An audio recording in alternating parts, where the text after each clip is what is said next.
Okay, let's go ahead and get started. I want to thank everyone for coming tonight. My name is Dan. I am the not adult services, the collection development librarian now here at Newton Public Library. And just so you know, we have a couple upcoming programs. Tomorrow or Thursday night, we will be having the third Thursday book discussion over The Light Between Oceans. It's a very good book, and that will start at 7 in our, so you would be in our boardroom. So come join us for that. If you've read it, come join us. I have some copies if you want to try and like read it in a couple days. You can definitely do that still. And just so you know, our children's play area is open again. So come see that and see all the new things that are over there as well. But we will get started. So we have all the time tonight with Erika. And I'll let you introduce yourself and thank you for joining us.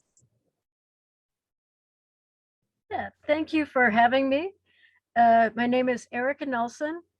I am an artist and educator based in Lucas, Kansas, which is a little bit north of I-70 and halfway between Salina and Hayes, which you might know it from a visionary art site called the Garden of Eden. And that is my next door neighbor. So I've devoted part of my life to studying these sort of art environments. And because of that, I was recently asked to be a part of a very special project here in Kansas, the Liggett Art Environment in Mullinville. And that is what I will be talking with you about today. So I'm going to start a screen share and we'll go through a little bit of the Liggett site and the reason why it's come up in the news lately. And there are now exhibits to see. So let's get the big presentation button going. And here we go, exploring Liggett's art environment in Mullinville, Kansas. Newton Public Library, today is March 15th, one day after Pi Day. I hope everybody had some pie. But the artist that I'm talking about, in case you've ever driven between or down to Dodge City, and past an art environment on the side of the road made up of these whirling, clanking metal amazements. They were made by Myron Thomas Liggett. There's a shot of him and some exemplar totems. Now, he called these totems, but you might call them sculptures. Some of them are whirligigs. But what you will notice is that they take up a full mile of highway frontage. And when you start looking at them, you notice there's a lot of personality in there and a lot of stories. Basically, anything that pissed off M.T. Liggett, he would make a totem and put it up on his fence pole. Not just put up a caricature of you, but he would label you and through symbology, tell people why you made him mad. So this impressive lineup is a culmination of years and years and years of poking fun and maybe poking a little irritation towards anybody who had poked him first on the local, regional, or national level. So he would turn his political eye to any of the topics of the day, whether it's a Kansas highway patrolman giving him a speeding ticket, or his thoughts about Fred Phelps that he put on a mobile trailer to park in front of one of the churches who was also preaching the same way. He was an equal opportunity offender. So in the Clinton years, you would drive by and see worded diatribes about the commander-in-chief, Bubba Clinton, or whenever it was George W.'s time, you might go by and notice that there is a new political totem about George Bush and big oil. So no matter the topic, if he had an opinion about it and that opinion stuck around long enough, eventually you would see it emerge on his fence line on Highway 400 in Mullinville. Now, Mullinville is only about 800 people, so this really is an amazing site. And you might notice in that picture on the top, that it's not just one fence row. He has this corner fence, and those totems run down one of the main streets in town too. Hey, Erica, I'm sorry to interrupt you. Do you mind making it a full screen? I believe I am, or I don't know how else to do that. Just next to the little where it says like 74%, if you just hit that little like projector screen looking thing, it should make it bigger. Hey, see? Oh, no, there's a little button next to it that looks like a projector screen. Yeah, and That one right there, if you click on that, it should make it full screen. well, and it is for me. So it's full screen for me here. Okay. Is it not full screen for you guys? No, it just shows the little PowerPoint window. So Let's see. when I escape out of it, I am now in my PowerPoint Yeah. interaction. And yeah, when it says slideshow, I hit it. It's full screen for me. Okay. I'm not sure then. I am not technically savvy on this. So we will keep going, but sorry about that. Let's see if there's any other way for me to share it so that it looks different.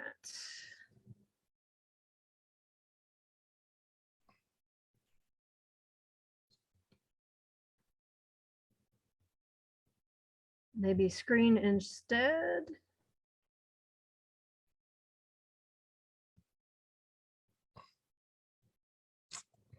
Oh, there we go.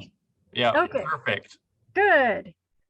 Just went through a different set of menus and sure that, well, hopefully you didn't miss too much because I will have more images later on. So we're still in the background part. You can see the whirligigs bigger now on your screen. And some of these we lovingly called the blenders, because if you've ever been out in Western Kansas, you know that the wind is pretty severe, which means that if you have something that spins in the wind and depends on the wind, these can get going pretty fast, and you better watch your head if you are walking by any of the blenders. So M.T. Liggett worked on these from about 1984 until his passing in 2017. And at that point, Liggett knew that these were sort of lightning rod sculptures. So if he didn't pre-plan what happened to them, they could be gone in an instant, which is what happens to a lot of these visionary art sites. So he had established a group of people that he called the Liggett Trust, and he tasked them with preserving the site where it is if they could.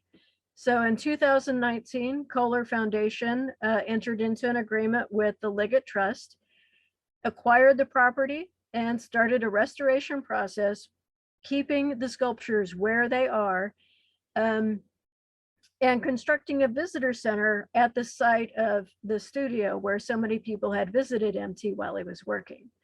Inside that visitor center is a display built by Flint Hills Design, and that's where I came in. I got to work on some of the first part of the restoration process because I was friends with MT and I knew a lot about him and a lot about the folk art community.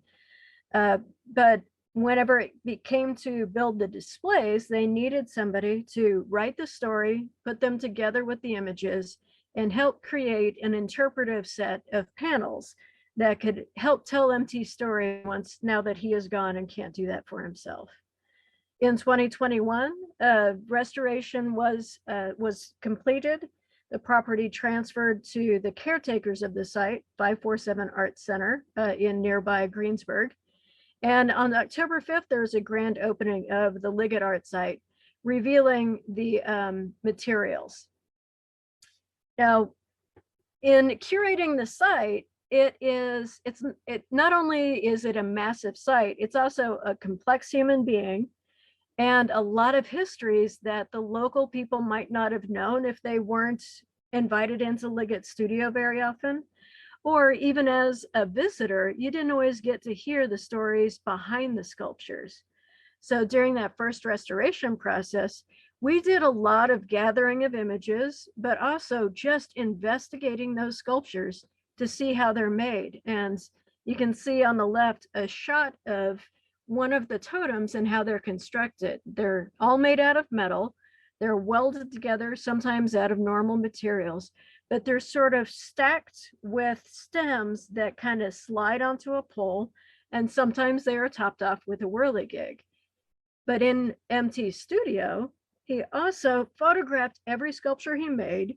He labeled it with who it was of, and he would often have some shots of the people that they were from or about posing next to them. So we got information not just from the sculptures, but from the documentation that Liggett did while he was alive, because he knew what he wanted. He wanted people to be able to find out about these and enjoy them and see them. So we used MT's archive in the restoration process. Here you can see me out in the field with MT's first shot of his FEMA truck and how it had aged in place. And part of our job was to circle bits and pieces that needed to be found, needed to be fixed, but also give a guide to what to restore it to. So in that image, you might notice that on the toilet, there's a little face up there, and on the real one, that face is gone. So we spent a lot of time looking for it and finally broke out the metal detector and found the top part of that face had blown off and was located about there in the high grass. There's a crew of people using some of MT's own equipment to take the sculptures down from their poles, bring them into the studio, or sometimes we found them out in the fields that they had blown down in a storm or had been taken down for a show somewhere else. And when they were brought back, just left in the field instead of being put back up due to time constraints. So they would go back to the shop, get cleaned up, get the dents taken out, and some careful painting done so that they didn't look too old and didn't look too new. Now, I mentioned the wind before. Part of the difficulty in keeping a site like this together is that the wind is always fighting you. And some days after 100-mile-per-hour winds, which we do get in Western Kansas, you have to go out and walk the line and see if any of those whirligig parts kind of jumped off their poles. And this was the morning after one of those severe winds, and one of the blender pieces did indeed jump its pole. Luckily, nobody was around at that point. There was also work done out in the field. If things couldn't be brought into the shop for repair, they were repaired where they were. Or if there were poles that needed to be strengthened so that sculptures could be a little bit more safe when they operated, there were technicians and restoration specialists there to do all of that work. But again, we were using Liggett's equipment. So Liggett's shop didn't just build these things, it provided the tools that we needed to help restore them. This is that visitor center I was talking about. It is on the site of the old studios. If anybody went to go visit MT while he was working, you will not find that incredibly rich, grubby, stinky, wonderful studio. You'll see a very nice, clean visitor center. And that kind of shows you what happens to some of these sites once the artist passes on, and you need to start retranslating a site into what its next life is going to be. Because it's a lot different if a sculptor is leading you around his studio versus an organization welcoming you into a space and providing some context for the experience that you're about to have. So once the visitor center went up, the design company was contacted to start brainstorming how to tell that story in a visual and text-based way. So they did some mock-ups of what they thought might be necessary for the footprint that was allowed. And this is just a digital rendering of what they envisioned. Information panels that have images of MT working of that studio before it was gone on a set of themes. So I came into the picture whenever they had decided a lot of the themes. We did some refining.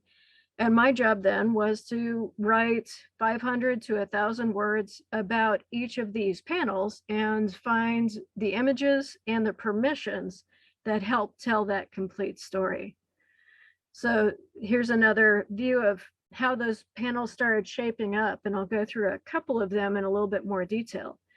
But we really wanted to show not just the sculptures, but all of these visionary art sites depend so much on the artists themselves that you also need somewhat of a biography.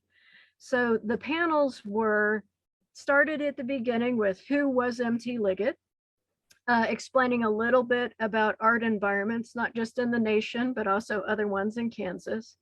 But then going through item by item and talking about the symbolism in the work, how to interpret the work, some of the mysteries that we don't know what it means in the work, and also physically what you see. Is that metal? Is it plastic? Is it paint? Is it wood? They were a little bit of everything. So those panels kind of broke it down into the most common parts. We also had a section for in the studio, showing that place where he worked, and also some of his methods in making do. Whenever a tool would break, he would weld on a new handle, paint the whole thing yellow. And so there's this whole special set of tools that were made do. Also, the more is more aesthetic. Whenever you see images of the inside, you'll notice that it was cram-packed full of objects, often duplicated. You'll also notice that we acknowledge that it's difficult art. There are some problematic symbols in there. So how do you present artwork without editing it or censoring it, but also giving context for some of the symbols that pop up along the line? So we have a panel about that. We also have a big section about his inspirations, which we call the purple cow. And I'll talk a little bit about that in a bit. And MT's thoughts in his own words about making art, about his relationship to the art world, about MT and the audience, and also the muses who inspired him, the women, the locals, sharing the local stories, the politics, and the friends. So a lot of it ended up being contacting some of his good friends and asking for their photo sets, especially portraits of MT, because I visited him every 2 years for the past 10 to 15 years, but I tend to take photos of the sculptures. And I knew that in the same set of people who enjoyed visiting MT over and over and over again, there were some really great photographers. So Fred Scruton took the portrait on the left. Kelly Ludwig poses with MT there on the right. And I'm sure you'll recognize Larry Hatterberg's name from Hatterberg's People. He was a good friend of MT's, and anytime that he came, he too would capture some portraits of the artists working. And all of these three photographers were very generous with their collections, and those really helped to inform the exhibit that was produced. But we also had access to MT's home where he lived, and on one wall of his house, there is just a wall of photo albums from his very early Navy days. He was in the Navy first, then was also in the Air Force, and in the career military wanderings, wandered the globe. But he also, from an early age, documented everything. So we had a lot of things to go on. And in going through the house, you could start seeing what was important to him by what he would frame and keep. This collection of ephemera was all framed together over one of his bedroom doors. And that to me said that these were all important moments. His Air Force ID, his University of Las Vegas ID, and his diploma from there. He was interested in the law and so he did have degrees. His Navy portrait, little slideshow strip of one of his girlfriends, and also his Navy induction. And some family photos too. And not being from the Mullinville area, this is the area where I needed the most help, and the most help came from MT himself once again. So it was a chance to really delve deep into this artist that I knew and loved, and then finding out more about how he grew up and what made him into the person he was. And that span of life that he lived before making any sculptures at all. And then back to Liggett's archives, he also had shots and shots and shots of himself with visitors, himself with friends, himself with tourists who he'd make hearts for, himself with the photographers who were in his life. And as I mentioned before, shots of people coming back to visit the totems that he made of them if they inspired him. So all of this combined with some of my own photographs that I took while starting the restoration process into informing those panels. Thinking about how he put metal together, like in the intelligent design one, you'll notice there's some texture there. And that's all sort of little bits and pieces of steel that are flat and cut out with a plasma torch and then welded together to give this really great texture that brings it beyond just 2 dimensions. Or on the right, Kerr and Ham were 2 people at an auction house, and this is the way that he played with words. You'll notice that there's excrement on their heads. So he was in all rights and means calling them shitheads. There's originally a toilet in between the 2 of them, and it was an auction house he went to often, and in his own archives, he had photos of them below this sculpture, smiling and laughing at this wonderful job that MT did. We also found while doing the restoration process that not only did he photograph things and name and label things, he would write on the back of the sculptures in welded script. Sometimes it was the title, sometimes it was the date, sometimes it was a signature. And sometimes those titles didn't match what was on the front. So you knew that he was reusing some sculptures if they no longer meant what they did before. He also had an endless array of things to make fun of people with. So if he didn't particularly like something, he could always paint your name on an outhouse or pretend like that's your office.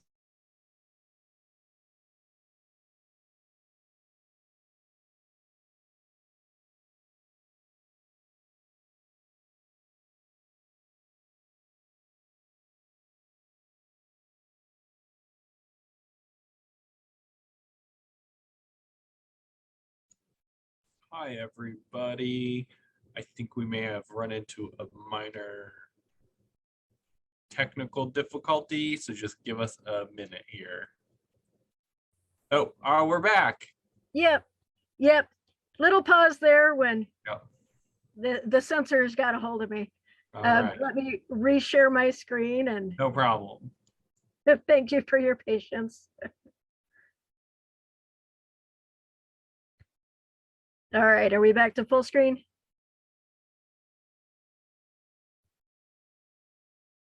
Hopefully. All right, so there we go. Perfect. Good. So those image gatherings and those histories combined into these info panels that populate the visitor center, and also try to tell a complete story of the part of MT that I knew best. Every once in a while, we go back to his own archives where anytime there is a foreign language visitor, he would ask that person to translate things for him. So he had notebooks of translations that would show up in the sculptures. Or once again, in his going through his house, there's a box very carefully kept. And when we opened it up, it turns out it was his wedding rings, also labeled with which wife it was, where she lived, and the dates that he was married to them. Or going through the studio, he made hundreds and hundreds of hearts, and he didn't just freehand them, he used heart templates, kind of like when you learned in elementary school to fold a piece of paper in half, cut out a heart, half a heart, and then unfold it, you'll have a nice symmetrical one. He made patterns whenever he needed to make a new set of hearts, and those heart patterns were littering the floor of that wonderful studio setup. So part of the exhibit isn't just the text, but there are those rings displayed alongside his first wife, a photo of his first wife from one of his photo albums. Or the purple cow. So there's only a couple of 3 object vitrines in the display, but they are super important ones. The wives, because of that history, these purple cows, because of the story that goes with them, which is that in elementary school, he didn't know he was poor growing up, but he was poor, and he only had 1 crayon, and it was purple. And the assignment that day in art class was to draw a cow. And so he took out his 1 purple crayon and started drawing a cow. And when those assignments were turned in, the art teacher held his up for ridicule, saying, "Look at this. Myron doesn't even know what color a cow might be." And he said that turned him off from art for a very long time. So it wasn't until much later that he came back to art making, and he thought about what an influence an art teacher had in a negative way on what could have been a career for him. So when he refound art in his 60s, he was adamant that if you have it in you to express, you need to express it no matter what anybody else thinks. And when he found this set of purple cows at an auction, he purchased them and used those as a storytelling tool on his workbench. So if you would show up to his studio, he would stop what he was doing, tell you about the sculptures, but sometimes he would also grab these 3 cows and tell you why it was so important, if you're an artist, to make your art. The other main object that we have in this display is a pair of his overalls. And he would, like any good farmer, wear his overalls until they got crusty enough that you couldn't move them. But there's also fancy sets, and you knew that it was a fancy talking day if he had a pair of overalls with buttons sewed on the shoulders to make them a little brighter for the camera. Part of the display too is stories from oral histories from his neighbors, oral histories from some of the good friends that he had throughout of his life, because anytime that you are telling somebody else's story, you're editing. So the more stories that you can hear about an artist, the closer you're going to get to the truth of that man, especially when you are a big personality in a small town and have a tendency to poke people. There's also a display of a lot of his boxes that he would label, the workbenches. There's some of the tools I was talking about earlier that were, whenever they broke, he would re-weld the handles and paint them yellow so he would know where they were. And also some of the signs that he used over and over again. He would paint his meanest message on car hoods, because he said, if you have your name on a car hood, that's the cheapest sort of an insult that I can do. But he would reuse them. So some of the car hoods that were used for 2 or 3 iterations of signage ended up having these great peeling surfaces. But one of the biggest things about these sites is that these are again, interpretations. An interpretation is not the same as visiting an artist where he works. And this is one of those studio shots. So you can see the chaos. You can see those same boxes there, the welding table that he's leaning against. These weren't the fancy overalls because there's no buttons on the edge. So this is a Larry Hatterberg portrait of MT just taking a break for a little bit. Those purple cows are hiding up here by the welder behind that pole. And along every single rafter, there are lines and lines and lines of coffee mugs. He'd also, this is another shot of the interior of his studio, a little towards the end of his life, but you can see those pathways there and the heat stove that he used to burn tires in. So everything was covered in this sort of tire soot and detritus of dirt, and that, again, that gooey, gushy, dirty, amazing environment that it takes to create some of these statement pieces. And that, to me, is a reminder that no matter the interpretation or the intent of the curator or the person collecting and telling those stories, it's not the same as going. And I know MT was prickly, and it was hard to get to the point where you wanted to stop and visit and talk to him because he put on a pretty prickly exterior. But that's where you see how the magic happens. It's also when you actually walk the line of any of these environments. It's out in Mullinville and next to a highway. So when you're out there, you're seeing this expansive sky that only happens in Kansas, and you're hearing that sort of whistle of the wheat and the truck and tractor trailer traffic going right next door, and you're hearing these sculptures clank against themselves if there's a piece that's a little loose, or you're hearing the whoop whoop whoop of the whirligigs as they turn. If you go back behind them, again, you see that process of making that is so much more impressive in person that anybody can capture in images, no matter how many times you go out there. And again, this is where the magic is. You need to go and see them. You might see them in the morning when there's a magical fog that coats the field in mystery so that it looks like everything has always been there and always will be. You need to go when the artists are alive so that if you're an impressionable young art school person like I was, and he catches you looking at his totems and you're not too afraid to ask him what it means, he'll walk the line with you and point out the parts and pieces and tell you the stories behind them. And if he sees that you're receptive, he'll keep going and he'll keep telling those stories. And sometimes the stories are great. Sometimes the stories are awful, but all of them are true when it's said by the artist in their environment.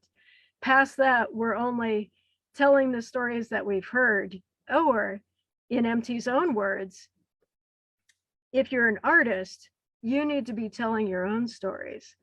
And that was the biggest thing from the people who befriended MT and went back year after year after year, was that it wasn't just about seeing what he was making, it was being reminded that it is your job to use your voice in whatever way that you have available to you. And one of the best quotes that I ever heard from him is this one: see, where you're an artist, you can just do any damn thing you want to do, and you're a damned fool if you don't. And that's really the magic of Liggett for me. Wasn't just what he was making, but his absolute fearlessness in making it, and that urgency that people need to keep that alive in themselves. And that if you have that power to do something, there's no need to conform. You've got a voice and you can make these amazing things. And he was a diehard enthusiast of anybody who was an artist, and he thought everybody was. So that's my little backyard tour of MT Liggett's art environment. It is now open to the public. Now, the sculptures are always open to the public, but the visitor center, with some of that background story from admittedly just a few points of view, is open Thursday, Friday, Saturday, Sunday. I'm sure their hours will change, but that will give you a little bit of context for a nice, beautiful walk along this fence row of pretty amazing sites. And I am going to open up the chat and see if there are any questions. And what time, sorry, I caught the days, but what were the hours for the visitor center? I believe they're 1 to 4. Okay. Again, we're in a transition right now, so I'm also on the committee that advises. I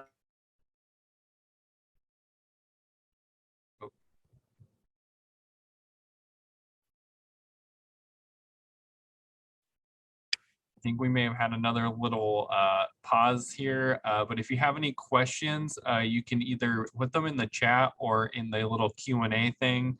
And then if you are watching on Facebook and you'd be interested in asking a question, just put it in the comments on there and I will pass those questions along.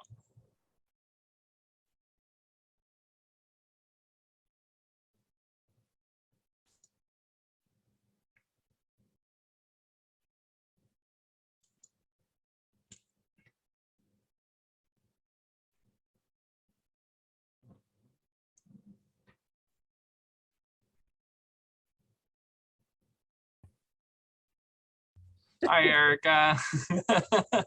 It's okay, it happens. Yeah, rural Kansas, I think we're all patient and know the ropes. Yeah. Someone asked in the comments, where is MT buried? So he is buried at the city cemetery, and it's in, I'm trying to remember direction wise. I think it is the southwest corner. If you go into the cemetery in Mullinville and drive the loop, there's a line of cannons that he installed for every one of his family members that served in the military. And close to those cannons, just a couple rows in, you'll find M.T. Liggett's grave marker. And I don't remember if he built a cannon for himself too, but he is there adjacent to his own artworks. Someone asked in the questions on the little Q&A thing, someone asked, what was his first totem? Oh, that's a great story. And this is something about artists too. They might not always know their own history, but when they tell a story enough, it becomes history. So his story about his first totem was that he built his first one to protect his horse. So he had a horse in a stable and he came out one day to find that it had been poisoned. And he thought, well, I need a protective spirit around my stable. So he built a gargoyle. And that gargoyle was supposedly what reminded him that he loved not just welding, but creating images. And that started that whole ball rolling again. But we've never identified if there really was one first gargoyle or where that might have landed. Awesome. One question on Facebook was, I heard you say he was in the military, but how did he make his living? Did he sell his artwork? He did sell his artwork. And he wasn't just in the military, he was career military. So he also had that pension afterwards. So that helped fund that. And he was also a wheeler dealer. He had property, he could run cattle if he needed to, he could sell hay if he needed to. He had a degree in law, but he did not practice law. But he also did sell his artworks. Joyce asked, was he like reclusive or was he social? And then she added, he was movie star handsome as a young man. I know. I mean, those rakish early ones, he was a lady killer. And he did have a long history with the ladies, hence the multiple wedding rings. And he was not reclusive. And especially when he retired, he lived all over the US, but his family farm was always in Mullinville. So after he retired from the military, he did move home to the family plot. And with long family histories in small towns, I don't think you can be a recluse unless you really try. But he loved the talk, he loved the argument. So he was very much attached to and a part of society. And that's such a great question because sometimes these sites are referred to as outsider art sites, meaning they're operating outside of normal community standards. But that gets misunderstood into being, oh, well, he was an outcast.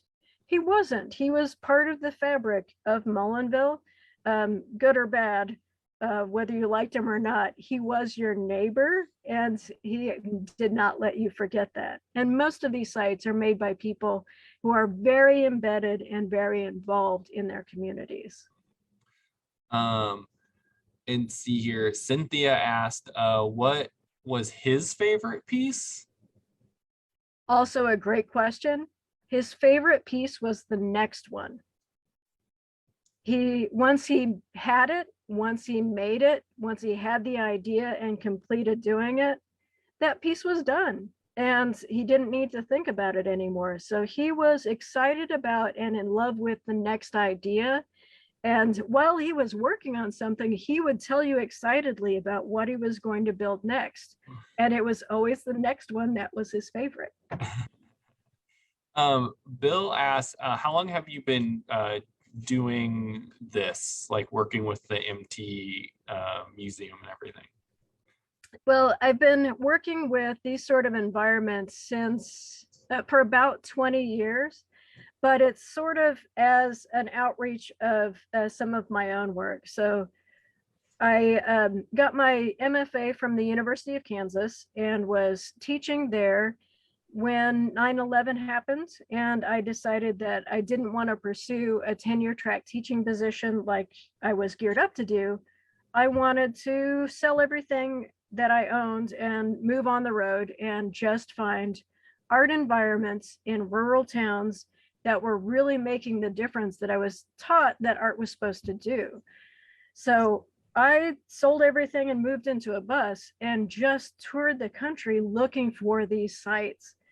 And I started finding other people who love these same things. We started having little concentric circles. And at a certain point, I landed in Lucas because of the Garden of Eden, and I could purchase the house right next door to the garden. Mm-hmm. So that's what brought me to Kansas. It also is what embedded me next to one of these types of sites. And I started getting into the preservation work when Kohler Foundation did the restoration at the Garden of Eden, and I got to start working on their crews. So it all kind of wraps together into a really amazing creative life. But the Liggett project was only 2 years, but it's a very intense and layered 2 years after a 10-year friendship. Yeah. Terry asked, I know he appeared on American Pickers. Did he enjoy that or hate it? He talked about it a lot. Mm-hmm. And I think he recognized it for what it was. It was a show. He got to play a personality. He got to play a very big personality. And he understood exactly what all of that meant. Some people, that's the only thing they think about when they think of the environment. Some of his friends called him out later on the amount of curse words he used. And he wasn't afraid of curse words, but it's not usually that thick. Yeah. So they called him out on being a character, but he also knew that it had widespread appeal and reach, and he knew exactly what he was doing with it. David asked, some of the sculptures are decidedly political in nature. Can you tell a story about his politics and how it became a sculpture?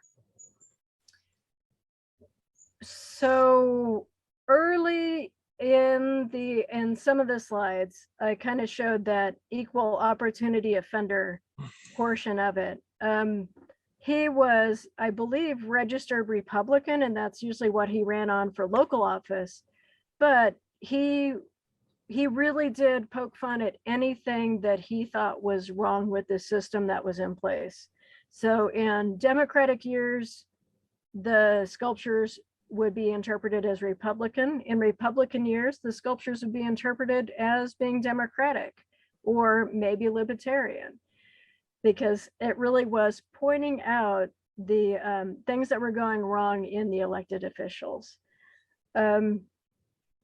Usually the ones that made it all the way to totem status are the issues that wouldn't go away, like when the Kansas Board of Education was voting on whether intelligent design should be part of the curriculum or not. That debate went on long enough that he could make a whole series of totems with his opinion about it, and the names of every Board of Education member in Kansas and an arrow to where they lived. That he felt so strongly about. He would also take them down once the issue was over, if he needed a piece of a sign for something else, or if there's one James Carville figure that, once James Carville was no longer in the news, became another personality, but long ago was just Iago out of Shakespeare. Cool. And then Michael asked, what was his last piece? I don't know what his last actual piece would have been. His last series of pieces, though, are he stopped working in metal in the very last set of years. So he had a bad heart for many times, and his doctors told him over and over and over again, you need to stop welding, which his answer was, I'm empty, damn it. I'm going to do what I want.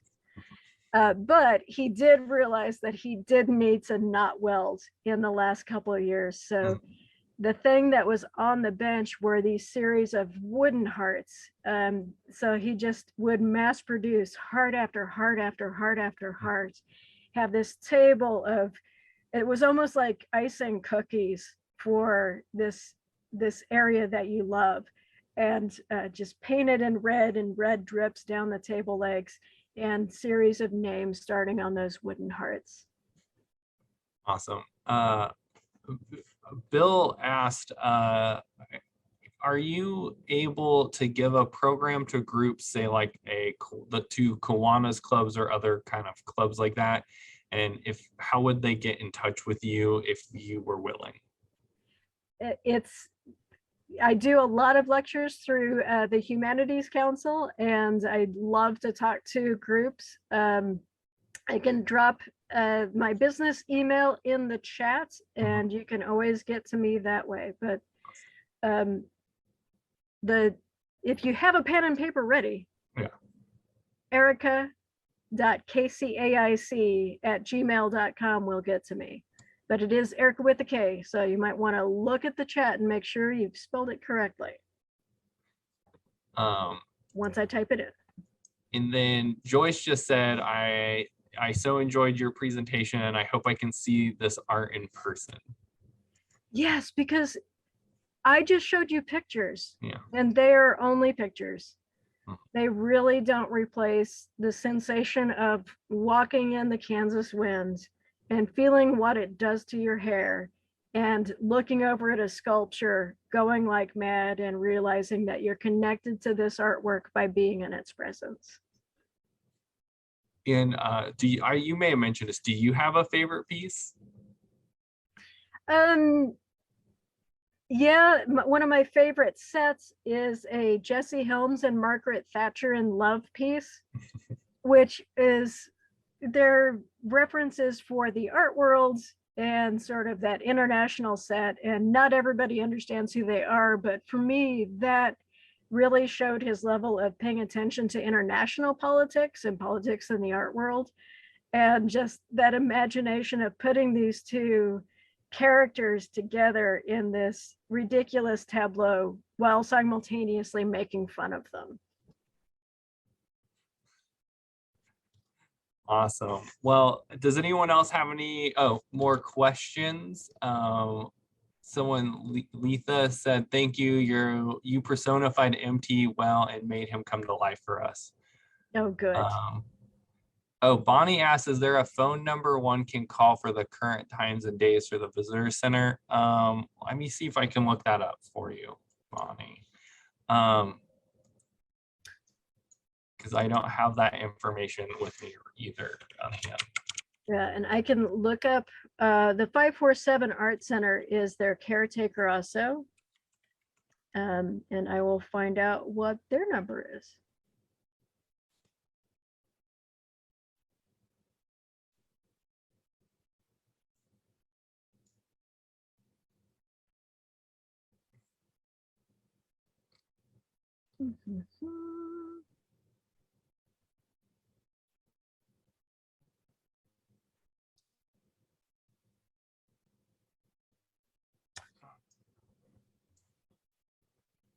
Got a P.O. box.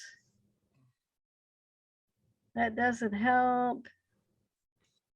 Ooh, I found a telephone number.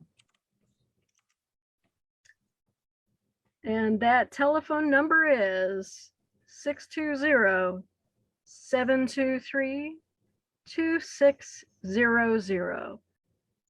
And that will go to the 547 Art Center office, but you can ask them what the hours might be for the MT Liggett Visitors Center in Mullinville. And that number, once again, 620-723-2600. Here we go. Okay, let's see here.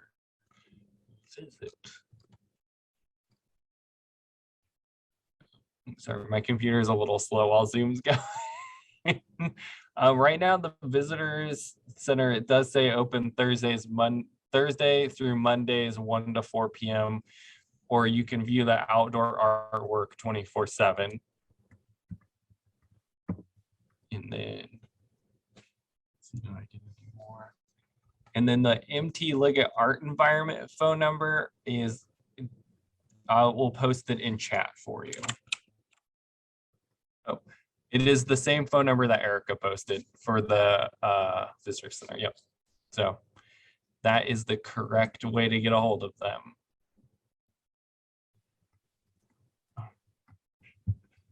Hey, Bill, she posted her email in the chat, and then I reposted it for you.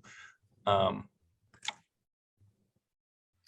I just redid making sure that everyone could see it. So let me know, Bill, if you're still not seeing it.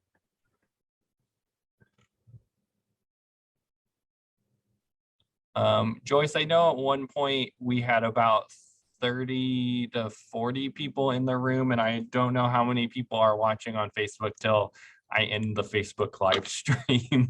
But we had quite a few people today. And I just thank you again, Erika. This was such a great presentation, and I definitely think I will have to make a day trip out to go see this too. Good, good. That's always the point, is not just information, but spurring people to action. Again, see these environments while they're there. Where we have tornadoes, you never know what can happen. Yeah. And if you see an artist working, ask the artist why, because they're going to be the best sources for all of these stories. Someone did ask if they still have no parking signs along the row of sculptures, that the state still have no parking signs along the row of sculptures. Yes, along Highway 400. Okay. Because it is a state road. And that was part of the reason for having the visitor center off of one of the main streets. So it would encourage people to park along that other one and get out and walk the row instead of have it, because it is very heavily trafficked with a lot of farm trucks, a lot of tractor trailers, and a lot of animal deliveries to the meat packing plants in Dodge City. Well, thank you. And thank you everyone else for joining us. This was wonderful. Thank you again, Erika, for joining us. Have a wonderful, if anyone doesn't have any more questions, I'll give you one last chance. And if not, I will close our meeting for this evening. Wait, let's see. I don't think we do, but thank you. And if you have other questions, Erica's emails in there. I'm sure it would be okay if they emailed you a question later. Yeah, and I'll go back through the Facebook and see if anybody posts on Facebook questions. I will have look at those tonight again, and maybe in the next couple days. Oh, someone asked, Bill asked, do you have a book, or is there, I'm not sure if you have a book or if there's an MT book. Not yet. Okay. So not yet on either one of them. Okay, perfect. All righty. Well, thank you, Erica, and have a wonderful evening. Thanks. Thank you, everyone, for watching.